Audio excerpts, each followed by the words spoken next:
अस्सलाम वालेकुम क्लास। आज हम अकाउंटिंग के रूल के बारे में पढ़ेंगे।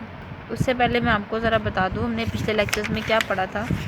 पिछले लेक्चर्स में हमने अकाउंटिंग के हेड्स के बारे में पढ़ा था।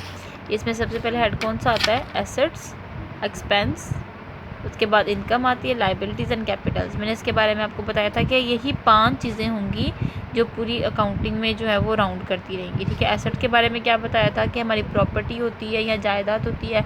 एक्सपेंस हमारे अखराजात यानी कि जो पैसा हम लोग खर्च करते हैं वो एक्सपेंस कहलाता है। इनकम हमारे पास आमदनी या सेल्स होती है। इसके अलावा लाइबिलिटीज़ यानी कि जो हमने कर्जे लिए होते हैं, और कैपिटल जो कि हमारा सरमाया होता है। यही 5 चीज़ें होती हैं जिनके आगे डिफरेंट टाइप्स हैं। ठीक है। वो टाइप्स मैंने आपको कहा था कि मैं बाद में बताऊंगी। ठीक है। आज हम इनके रूल्स के बारे में पढ़ेंगे कि अकाउंटिंग के जो रूल्स होते हैं इन 5 चीज़ों को उन रूल्स के मुताबिक कैसे एडजस्ट किया जाता है। ठीक है।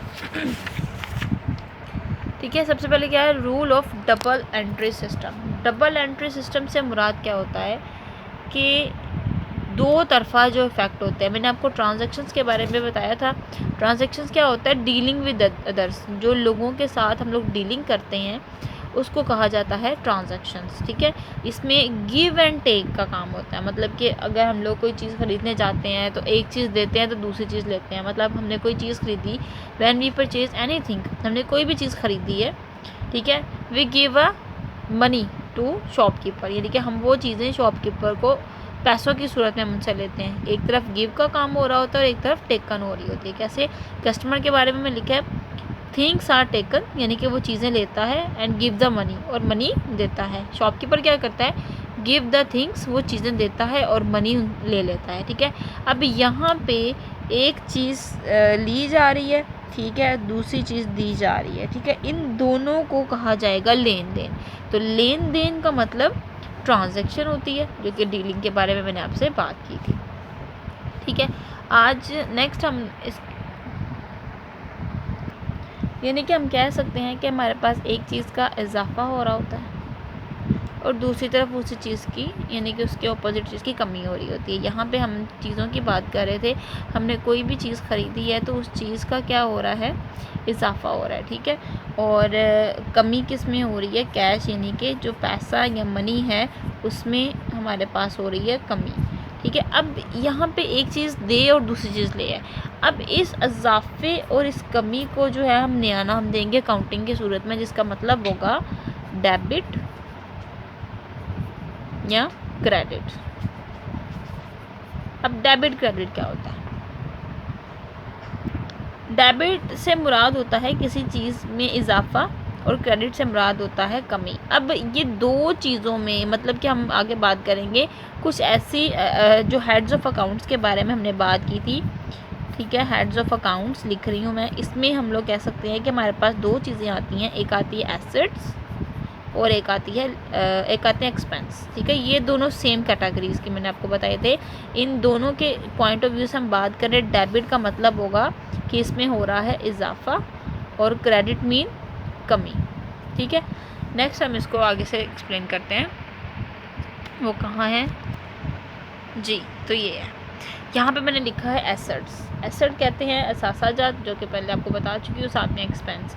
ये दोनों सेम कैटेगरी के होते हैं। इसको आसान अल्फाज में हम कह सकते हैं कि एसेट्स हमारे बड़े खर्चे होते हैं और एक्सपेंस हमारे छोटे खर्चे होते हैं। अगर इन दोनों में हो इजाफा तो हम उसको डेबिट का नाम देंगे। मिसाल के तौर पे हमने एसेट कोई ख़रीदा है, हमने ज़मीन ख़रीदी है तो ज़मीन में हो गया इजाफा। ठीक है।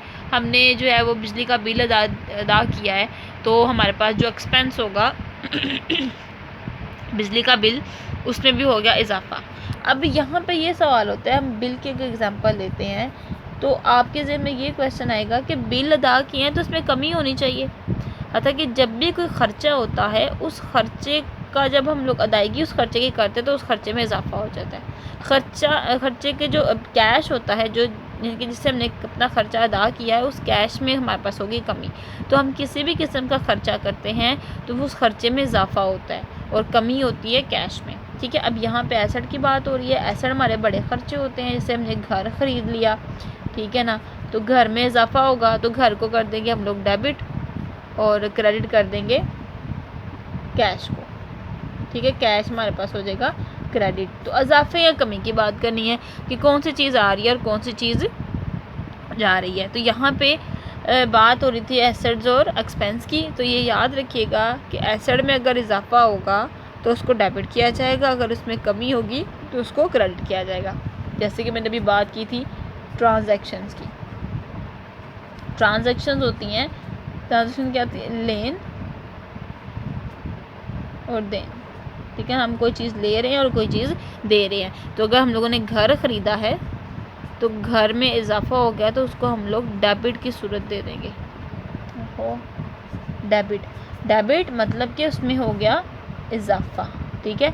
हमने जैसे कि मैंने बात की थी कि कोई भी ट्रांजैक्शन है तो हमने उसको रिकॉर्ड करना है। तो वो रिकॉर्ड करने का अमल हम लोग सीख रहे हैं कि रिकॉर्ड कैसे करेंगे। तो रिकॉर्ड कुछ इस तरह से होगा कि जिस चीज़ में इजाफा होगा, एसेट्स या एक्सपेंस को देखेंगे, अगर इनमें इजाफा होगा तो रिकॉर्डिंग में उसको डेबिट का नाम देंगे, अगर इन दोनों ही चीज़ों में कमी होगी तो रिकॉर्डिंग में उसको हम लोग क्रेडिट का नाम दे देंगे। इंशाल्लाह हम नेक्स्ट जब चैप्टर शुरू करेंगे तब आपको ये चीज़ ज़्यादा अच्छे तरीके से वाज़ेह हो जाएगी।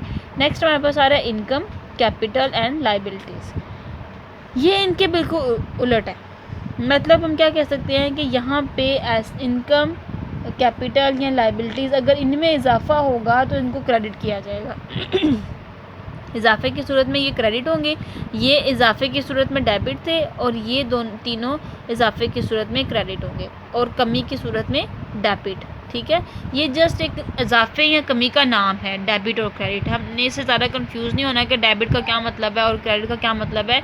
आपने अकॉर्डिंग टू रूल्स देखना है कि एसेट्स और एक्सपेंस जब हमारे पास इनमें इजाफा होगा तो इनको डेबिट किया जाएगा, ठीक है, और अगर इनमें कमी होगी तो इनको क्रेडिट किया जाएगा। इसी तरह से इनकम, कैपिटल एंड लाइबिलिटीज़, अगर इनमें इजाफा होगा तो इनको क्रेडिट करेंगे, और अगर इनमें कमी होगी तो इनको डेबिट करेंगे, ठीक।